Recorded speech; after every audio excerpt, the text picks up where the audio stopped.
بسم اللہ الرحمن الرحیم۔ السلام علیکم ورحمۃ اللہ وبرکاتہ۔ آج میں آپ کے سامنے صحیح بخاری کی حدیث نمبر 757 لے کر حاضر ہوا ہوں، آپ غور سے سنیے۔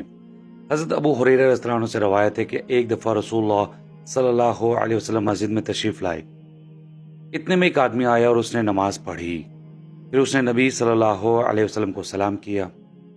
آپ نے سلام کا جواب دینے کے بعد فرمایا، واپس جاؤ اور نماز پڑھو،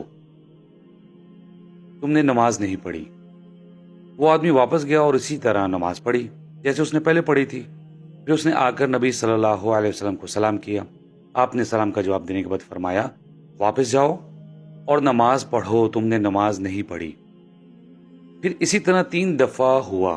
بالآخر اس نے کہا، قسم ہے اس اللہ کی جس نے آپ کو حق کے ساتھ بھیجا ہے، میں اس سے اچھی نماز نہیں پڑھ سکتا، لہذا آپ مجھے بتا دیجئے۔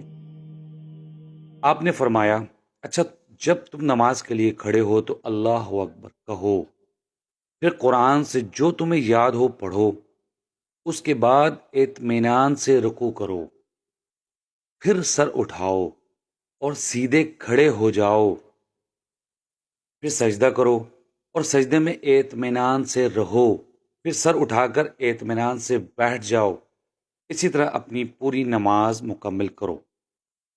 جی ناظرین، اس حدیث سے ہمیں یہ پتہ چلا ہے کہ دراصل جو صحابی آ رہے تھے وہ بہت تیزی کے ساتھ نماز پڑھ رہے تھے۔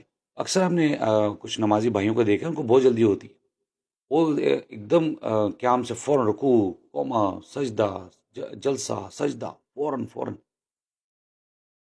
اس بات کی جلدی ہے؟ تھوڑا آرام سے، تحمل سے۔ رسول صلی اللہ علیہ وسلم ہمیں کہہ رہے ہیں کہ آرام سے آپ کھڑے رہیں، آرام سے رکوع کریں اطمینان سے، پھر کھڑے ہو جائیں، پھر آرام سے سجدہ کریں، پھر اس کے بعد آرام سے بیٹھ جائیں اطمینان کے ساتھ جلسہ میں۔ جلسے کی دعا یاد ہوگی تو اطمینان آ ہی جائے گا، نہیں یاد تو بس جلدی جلدی بس سجدے میں گئے، پھر اٹھے ہو، پھر نیچے۔ تو لہٰذا نماز کو خشوع و خضوع کے ساتھ آرام سے آپ اس کو پڑھا کریں۔ اللہ تعالیٰ پڑھنے کی توفیق عطا فرمایا، آمین۔ السلام علیکم ورحمۃ اللہ وبرکاتہ۔